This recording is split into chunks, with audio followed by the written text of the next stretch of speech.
बिना जीवन बीमा के जान का जोखिम लेकर वर्स्ट फिल्मों की लैंडमाइन से भरे मैदान से आज तुम्हारा लैडर भाई 10% सर्वाइवल रेट वाली 2024 की कुछ ऐसी वाहियात मूवीज की लिस्ट लेकर आया है जिसके इंटरवल तक आधी घंटा रिफंड मांगने थिएटर मैनेजर के छाती पे चढ़ गई थी और 30% ऑडियंस की हालत कुछ ऐसी थी। और जिन्होंने पूरी फिल्म देखी वो आज भी कोमा में है। क्या हो गया तुम्हें? क्यों नहीं बोल रहे हो? कुछ तो बोलो। सिर्फ 10% जनता ही इन फिल्मों को सरवाइव कर पाई और इन मूवीज को बनाने में मेकर्स ने 50 to 100 करोड़ फूंक दिए थे। लेकिन फिर भी ये फिल्में क्यों पिटी और ऑडियंस इंटरवल में ही थिएटर छोड़कर जान बचाने के लिए क्यों भागी?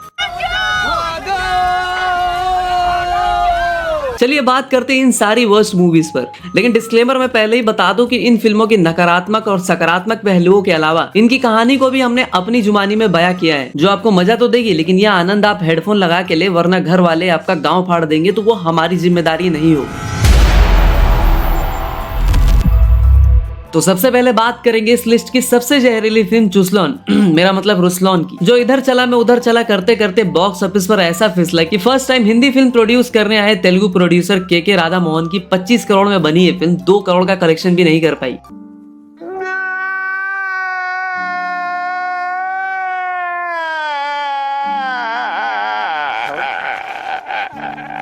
अब ऐसा क्या था इस जहरीली फिल्म में कि इसकी fatality rate Bhopal gas strategy से भी ज्यादा खतरनाक थी। So let's dive into the कीचर ऑफ चुसलॉन। फिल्म की कहानी शुरुआत होती है मुंबई 2004 में, जहाँ एक फैमिली मस्त बैठ के डिनर करने वाली होती है। सब मस्त खाने पीने का प्लान बना रहे होते हैं, लेकिन उस दिन मेन्यू में होती है 6 mm की गोलियां और झटाटो से उसका पार्सल लेकर आते हैं जगपति बाबू। स्कूल में बॉम्ब प्लांट करने के आरोप में सब पे होती है वासेपुर अंदाज में गोलियों की बारिश। सब के सब बिना तेल लगाए पेल दिए जाते हैं। बचता है सिर्फ एक बच्चा। उसका टेररिस्ट बाप बजाज फाइनेंस से लोन लेके मारा जाता है, इसलिए दुनिया उसे नाम देती है चुसलॉन। अब चुसलॉन हो चुका होता है अनाथ, इसलिए उसे ऑर्फनेज भेज दिया जाता है। अब चुसलॉन के वहाँ पे दवा के गांव फाड़ी जाती है। दूसरे बच्चे उसे टेररिस्ट का लौंडा कहकर बुलाते हैं और कहते हैं कि झोपड़ी वाले मकसद मत भूलना। अपने पुलिस वाले जगपति बाबू एक दिन उसी अनाथालय जाते हैं जहाँ पर वो डोनेशन दिया करते हैं। उन्हें दिखता है चुसलॉन। चुसलॉन को देखकर उनके अंदर का दिल पसीज जाता है, क्योंकि उन्होंने चुसलॉन की पूरी फैमिली को भूंजो दिया होता है। अब अपने जगपति बाबू यानी इंस्पेक्टर समीर चुसलॉन को घर ले आते हैं, क्योंकि उनके एंटेना में कुछ तकनीकी दिक्कत की वजह से वो पापा नहीं बन पाए होते। चुसलॉन को मिलता है उसके बाप के कातिल का घर और इंस्पेक्टर समीर सिंह को आतंकवादी के बेटे की कस्टडी। समीर सिंह ने भी वसेपुर देखी होती है, क्योंकि अगर वो चुसलॉन को घर नहीं लाते तो आगे चलकर अपने बाप का, दादा का, फूफा का, फूफी का सबका बदला लेता अपना चुसलॉन। धीरे धीरे चुसलॉन बड़ा होता है और चुसलॉन का भी बड़ा होता है दिमाग। फिर कहानी 20 साल आगे जाती है 2024 में। अब चुसलॉन अपने बाप के ही कातिल इंस्पेक्टर समीर सिंह को आइडलाइज करता है और अपने माथे पर लगे आतंकवादी का लौंडा वाला स्टिकर छुड़ाने के लिए रॉ ज्वाइन करना चाहता है। अब तक चुसलॉन रॉ में इंटर्नशिप कर रहा होता है। चुसलॉन की सीनियर मंत्रा उसे टास्क देती है पाकिस्तान इस्लामाबाद में आर्म्स डीलर राहिल के साथ हो रहे मीटिंग की बातें सुनकर उसे इन्फॉर्म करने के लिए। अब 20 मिनट के स्लोमो के बाद आयुष शर्मा यानी अपने चुसलॉन की एंट्री होती है। And the best part is की मूवी को मैं 1.5x पे देख रहा था। अभी मैं गाली नहीं दे सकता। नहीं, गाली नहीं देना। फैमिली देखती है, वरना मैं ऐसे गाली दूं, ऐसे गाली दूं ना, जिंदगी भर याद रखें ये बड़े हुए। ऐसा लगता है कि वुल्वरीन के टाइटेनियम वाले नीचे के बाल चुसलॉन ने सर पे लगा लिए हो। अपना चुसलॉन इस्लामाबाद जाकर उनके बातें सुनने के बजाय फैंटम बन के उन सब से मारपीट कर लेता है। फिर उसकी senior Mantra with extra large संतरा उसे एक अलग कमरे में बुलाकर देती है ज्ञान। तूने हमारे प्लान की मदारी मोड़ दी, मैं तेरी गड़ियां फाड़ दूंगी। भोपड़ी वाले किसने बोला था तुझे टाइगर जिंदा है का सैफुल्लाह खान बनने को? मतलब इतने सीरियस मैटर को ये दोनों ऐसे डिस्कस करते हैं, ऐसा लगता है कि अपना चुसलॉन रिलेशनशिप में था और आज चुसलॉन को किसी दूसरी लड़की के साथ चिन रही। मेरा मतलब रंगरलिया मनाते पकड़ लिया गया। अब रुसलॉन को मंत्रा विद एक्स्ट्रा लार्ज संतरा कुत्ते की तरह झाड़ के भगा देती है। मतलब सो मच इररिस्पांसिबल चुसलॉन। लेकिन वो उसे एक दूसरा टास्क देती है और उसे जेएनयू टाइप किसी कॉलेज में भेज देती है, जहाँ पर स्टूडेंट का ब्रेन वॉश किया जा रहा होता है। इंडिया के अगेंस्ट चल रहे प्रोपेगेंडा को नजदीक से समझने के लिए अपना चुसलॉन चला जाता है वहाँ पर म्यूजिक टीचर बन के। फिर आता है एक विशाल टकलानी का गाना। चुसलॉन की हरकतें देखकर चुसलॉन के अडेप्ट किए हुए माँ पापा उसकी शादी कराने की सोचते हैं, लेकिन वो जहाँ शादी का रिश्ता लेकर जाते हैं लोग रिश्ता तोड़ देते हैं और कहते हैं साला चुसलॉन टेररिस्ट की औलाद, निकल अभी निकल।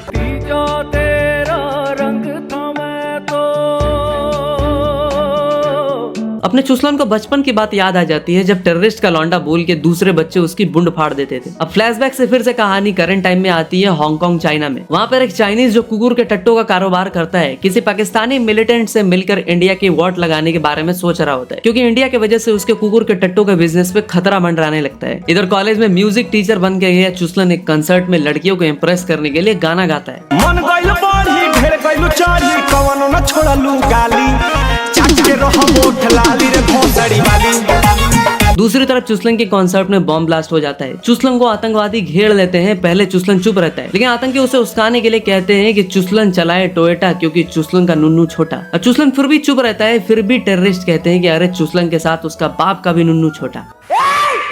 चिल्ला रहे बात में जाना नहीं, काट के रख दूंगी यहाँ पर। फिर चुसलन की होती है fight with a Chinese termite. अपना चुसलन इस चाइनीज टर्माइट के गांव में काला हिट घुसा देता है। पुलिस आती है, सब लोग भाग जाते हैं, अपना चाइनीज टर्माइट भी भाग जाता है। फिर से चुसलन की madam Mantra with extra large tantra उसे सुनाती है और कहती है कि तू एसेट है हमारे लिए, लाइबिलिटी मत बन। चुसलन अपनी बातें रखता है, लेकिन उसकी मैडम कहती है तेरी माँ की चुप, एकदम चुप। बहुत तकलीफ होती है जब आप योग्य हो और लोग आपकी योग्यता ना पहचाने। समीर सिंह यानी चुसलन के अडॉप्टेड एटीएस चीफ पापा मना करते हैं फोर्स ज्वाइन करने को, तो फुसलन कहता है कि बाबूजी मुझे मत रोकिए, मेरे माथे पर लगे आतंकवादी का स्टिकर मुझे हटा देने दीजिए। फिर अपने चुसलन को किसी बड़े पाकिस्तानी टेररिस्ट कासिम का कॉल आता है और वो उसे कहता है कौवा न चले कभी हंस की चाल, आतंकवादी का लौंडा कभी कैसे पहन सकता है रॉ की खाल, हमारे साथ जुड़ जा, मकसद मत भूल चुसलन, मकसद मत भूल। फिर एक कुपोषित लौंडिया की एंट्री होती है जो चुसलन के साथ एज अ सीनियर काम करने वाली होती है। अब तक फिल्म में किसी का डायलॉग नहीं लगता है, ऐसा लगता है कि सबकी वॉइस एआई जनरेटेड है। साला मेरे मैथ्स की क्लासेस भी इतनी बोरिंग नहीं होती थी जितनी ये फिल्म। एक बार फिर से चुसलन को कासिम का फोन आता है और वो किसी अमेरिकन बिजनेसमैन को एक पार्टी में मारने वाला होता है। अपना चुसलन उसे बचाने जाता है, लेकिन वो ही फंस जाता है। अब उसके एटीएस पापा समीर सिंह भी उसके अगेंस्ट चले जाते हैं। अब रुसलन पूरी तरह से फंस चुका होता है, इसलिए वो अपने टेररिस्ट वाले दाग को धोने निकल जाता है उस चाइनीज को पकड़ने जिसने यह सब कुछ कांड किया होता है। वो कुपोषित लौंडिया यानी चुसलन की सीनियर भी उसके साथ हो लेती है, क्योंकि उसे भी सस्पेंड कर दिया गया होता है। वहां पे उन्हें पता चलता है कि मुंबई गैस पाइपलाइन पे अटैक करने वाले हैं ये टेररिस्ट। रुसलन उस चाइनीज की पार्टी में आइडेंटिटी छुपा कर जाता है, लेकिन बहन कटा का चाइनीज बहुत बड़ा सियाना होता है। चाइनीज उसे आसानी से पहचान जाता है और उसकी बांध के ठुकाई करता है, लेकिन चुसलन तो चुसलन है, फिसल जाता है और फिर उनके सारे गुंडों को पिल देता है, लेकिन वो चाइनीज बच के निकल जाता है। इधर चुसलन और वो कुपोषित लौंडिया इंडिया आई रही होती है, लेकिन वो पहले अपनी बॉस मंत्रा को सारी बातें बता देते हैं, लेकिन मंत्रा को भी चाइनीज गैंग टपका देती है। तब रुसलन अपने अडॉप्टेड बाप समीर सिंह को इसके बारे में बताता है और गैस अटैक को रोकने के लिए वहाँ खुद भी चला जाता है। वहाँ जाकर सबको तो फुसलन भुर्जी पाव बना ही देता है। तभी उसे पता चलता है कि मदरबोर्ड गंगाधर ही शक्तिमान है, मतलब अपना एटीएस चीफ समीर सिंह यानी जगपति बाबू का कैरेक्टर ही कासिम होता है। और कासिम चुसलन को बताता है कि मैं कोई एटीएस चीफ नहीं, आतंकवादी का जना हूँ और तेरी पूरी फैमिली को मैंने इसलिए टपकाया क्योंकि उन्होंने स्कूल में बॉम्ब प्लांट करने से मना कर दिया था। अब चुसलन को आता है गुस्सा और वो कासिम को वहीं पे पेलपाल चौपाल कर देता है। और कुछ इस तरह कोई भी आगे चलकर चुसलन को आतंकवादी का बेटा कहने वाला नहीं रह जाता, क्योंकि पब्लिक समझ ही नहीं पाती कि रुसलन का असली वाला टेररिस्ट बाप बेंचो कौन था, उसे अडॉप्ट करने वाला इंस्पेक्टर या फिर उसका बाप जिसे बचपन में ही मार दिया गया था। सो इस फिल्म से हमें ये शिक्षा मिलती है कि राजा का बेटा राजा और टेररिस्ट का बेटा हमेशा टेररिस्ट नहीं बनता। फिल्म के बारे में अगर थोड़ी सी बात करें तो ये फिल्म नहीं, हार्ट अटैक दिलाने वाली 2 घंटे 13 मिनट का एक टॉर्चर है। पहले लव रात्रि, फिर अंतिम और आखिर में रुसलन। मतलब सच में घोड़े बेचारे हैं ऑन उपवास और सलमान का जीजा बन के आयुष खा रहा है च्यवनप्राश। अब जिस तरह लोग दूसरों की सक्सेस और टट्टी नहीं देख पाते, मुझे तो लगता है कि ये फिल्म बनाने के बाद आयुष और सलमान किसी में भी हिम्मत नहीं हुई होगी पूरी फिल्म देखने की।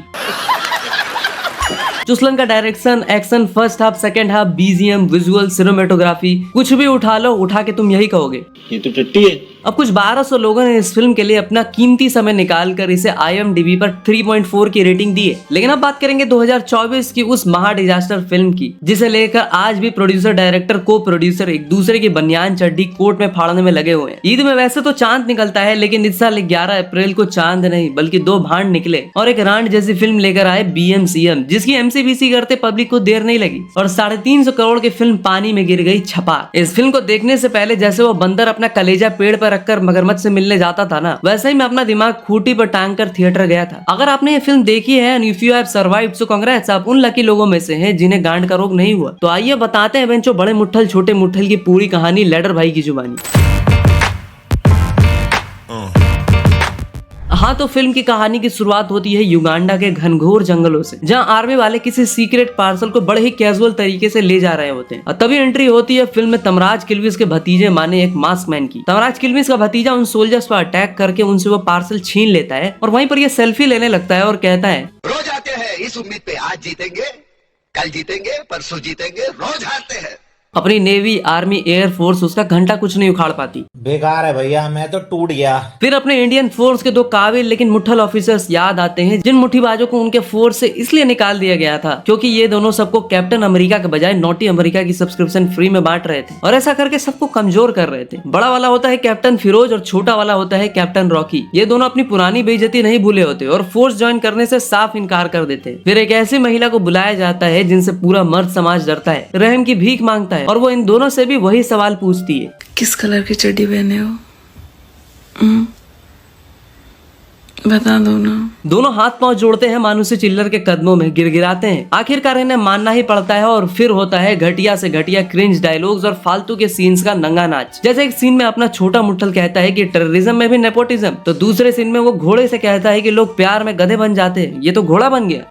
माँ खराब हो जाएगा, मैं माँ अम्मा बहन पे आ जाऊंगा, मैं इनकी अम्मा बहन पे आ जाऊंगा। उसके बाद हमें दिखाया जाता है बड़े और छोटे दो जिस्म एक गोटे को कैसे फोर्स से निकाल दिया गया था और यहीं पे हमें पता चलता है कि फिल्म का नाम खोटा सिक्का हो सकता था, लेकिन आखिरकार बड़ा मुट्ठल छोटा मुट्ठल को लॉक कर दिया जाता है क्योंकि इन दोनों के मिशन का नाम फिल्म के नाम पर जो डिसाइड किया जाता है। अब ये लोग मिशन पर जाते हैं और बचाते हैं सोनाक्षी सिन्हा को, और जिस पार्सल को तमराज किल्विस का भतीजा चुरा के ले गया होता है ना, वो कोई ठोस तरल या द्रव्य नहीं बल्कि सोनाक्षी सिन्हा खुद होती है। सोनाक्षी कैरेक्टर दरअसल इजराइल की आयरन डोम टाइप टेक्नोलॉजी बनाती है जो इंडिया की रक्षा करेगी पाकिस्तान और चाइना से होने वाले मिसाइल अटैक से, जिसे ये लोग करण कवच कहते हैं। अब सवाल ये आता है कि उसकी टेक्नोलॉजी कहाँ स्टोर की जाए। तब इन्हें याद आता है कि अरे सोनाक्षी का दिमाग तो घुटनों में, खोपड़ी में तो सिर्फ गोबर भरा है, इसलिए इस टेक्नोलॉजी को उसके दिमाग के गोबर में डुबा के छुपा दिया जाता है। मतलब ये क्या ही देख लिया मैंने। अब फिल्म की स्टोरी लिखते टाइम अली अब्बास जफर ने कौन सा माल फूका था आई डोंट नो। मुझे लगता है ये सब कुछ सूखी टट्टी फूकने का नतीजा है, नहीं तो ऐसे वाहियात ख्याल दिमाग में आ कैसे सकते हैं। अब इतनी बकचोदी करने के बाद हमें पता चलता है कि तमराज किल्विस का भतीजा, जिसे हम अब तक राज कुंद्रा समझते आ रहे थे, वो मास्क मैन होते हैं अपने पृथ्वीराज सुकुमारन, और वो दरअसल छोटे और बड़े के पुराने पापी दोस्त होते हैं। अब मास्क हटाने के बाद वो कहता है, और कैसे हो बहन के पकड़ो, भूल तो नहीं गए मुझे, पहचाना मुझे, मैं हूँ कबीर, जानबूझकर जिसकी साबुन गिराकर तुम कैंप में गांड फाड़ दिया करते थे। अब बेन स्टोक फिर से कहानी फ्लैश बैंक में चली जाती है और तब हमें पता चलता है कि सुकुमारन यानी कबीर अपने बड़े मुट्ठल छोटे मुट्ठल के साथ पहले काम करता था। अब ये लोग बड़े यानी अक्षय कुमार के एंगेजमेंट पे मिलते हैं। अब भाई एंगेजमेंट है तो नाच गाना तो होना ही चाहिए, तो दोनों मिलके नाटू नाटू के स्टेप पर करते हैं लौंडा नाच।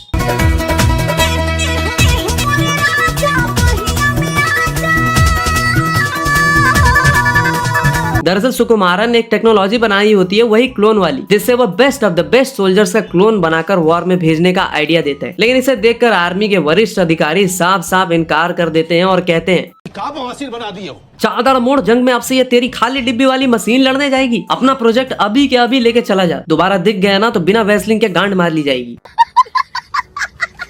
ये अच्छा नहीं किया आपने। इवन कबीर की कंपनी भी सीज कर दी जाती है और उसके प्रोजेक्ट को रोक दिया जाता है। इतनी बेइज्जती कराने के बाद अब कबीर इंडिया का रक्षक से सीधा भक्षक बन जाता है और बनाता है धड़ाधड़ क्लोन्स। लेकिन ये सारे क्लोन्स मरगिल्ले टाइप के होते हैं। उसे तलाश होती है बड़े मुट्ठल और छोटे मुट्ठल के क्लोन्स की, और ये पूरा ट्रैप वो उन्हीं के लिए बिछाता है। कुतिया बनाया तुमको। कहानी वापस से करंट टाइम पर वापस आ जाती है। अपना बड़ा और छोटा जंजीर से बंधा होता है और उनके सीनियर को जिस तरह सनी देओल कातिया कुत्ता बना के लाता है ना, कबीर भी इन सबके सीनियर को कुत्ता बनाकर पिंजरे से बाहर निकाल के लाता है।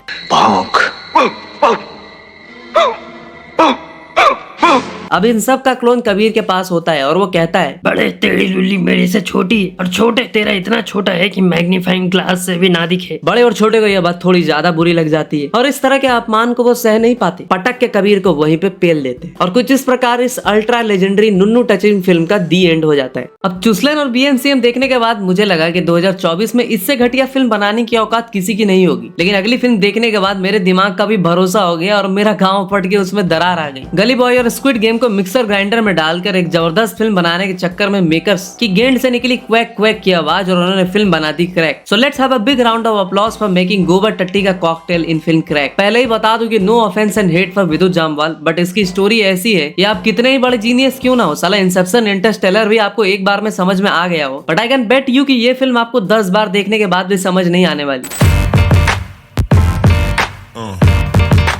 फिल्म की कहानी की शुरुआत होती है मुंबई के एक चौल में रहने वाले छपरी पिद्दू, मेरा मतलब सिद्धू की, यानी अपने विद्युत जामवाल के कैरेक्टर की, जिसको ना घर की परवाह है ना माँ बाप की फिक्र। एक इंसान से पूरी तरह छपरी में परिवर्तित हो चुका यह बंदा ट्रेन पे स्टंट के नाम पर ऐसे उछल कूद करता है जिसे देखकर साला मेरी गांड में क्रैक आ गई थी। और ये पूरा एक्शन एक सच्ची घटना पर आधारित है। पिद्दू का बाप जब उसे समझाता है कि झोपड़ी वाले कुछ काम धाम क्यों नहीं करता, मेरे बाद कौन तुझे यूं प्यार करेगा जैसे मैं ये करता हूँ। पिद्दू का बाप कहता है कि अगर तुझे खेलना ही है तो देश के लिए खेलना, लेकिन अपना गणमस पिद्दू उल्टा बाप से ही जवान लड़ने लगता है। तो उसका बाप पैसों से भरा एक बैग उसे लाकर देते हुए कहता है कि ये ले मदरबोर्ड, उठा पैसे और निकल जा मेरी जिंदगी से, तेरे भाई की जान चली गई थी और सिर्फ ये पैसों से भरा बैग आया था। It's emotional time. अब पिद्दू बैग उठाना तो छोड़ो, उसे देख कर ही पिद्दू की गांड फट जाती है। और फिर कहानी इत्तू से फ्लैश बैंक में चली जाती, जहाँ में पता चलता है कि पिद्दू का बड़ा भाई उससे भी बड़ा फुद्दू था और दोनों भाई अजय देवगन की मैदान में काम करना चाहते थे। सॉरी स्टोरी से थोड़ा भटक गया। दोनों भाई एक गेम में पार्टिसिपेट करने की ख्वाहिश रखते थे जिसका नाम था मैदान, जहाँ बिना रुए तो पैसे और फेम और हारे तो फूलों की माला ऑन फोटो फ्रेम। इस जानलेवा मैदान नाम की गेम में ही पिद्दू के बड़े भाई की जान गई होती है, लेकिन फिर भी पिद्दू को वहीं जाकर गेंद पड़वानी होती है। एक दिन पिद्दू को रात में एक बोट बुलाती है।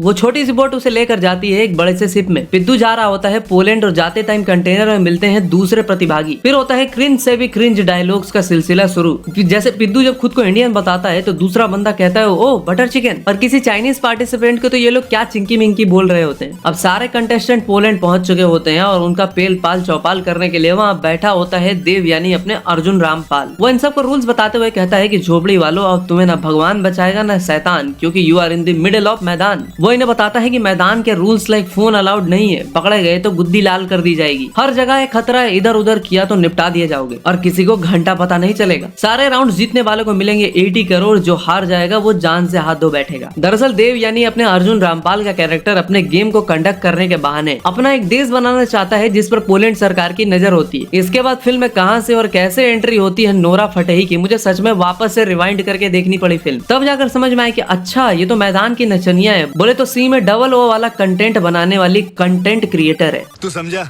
उसके बाद फुल छपरी वाला स्वैग लेकर पिद्दू नोरा के आगे पीछे घूमने लगता है। नोरा कहती है कि जाने दे, नहीं मिलेगा। तो पिद्दू कहता है क्या? नोरा कहती है कि तुम लड़कों का दिमाग वहीं चलता है। नाना बात यहीं खत्म नहीं होती। फिर से पिद्दू कहता है कि तेरे को देख के मेरा दिमाग सुन और अंदर वाला जाग गया। कोई मिर्च मसाला नहीं लगा रहा हूँ भाई, एग्जैक्टली यही बात बोली पिद्दू ने।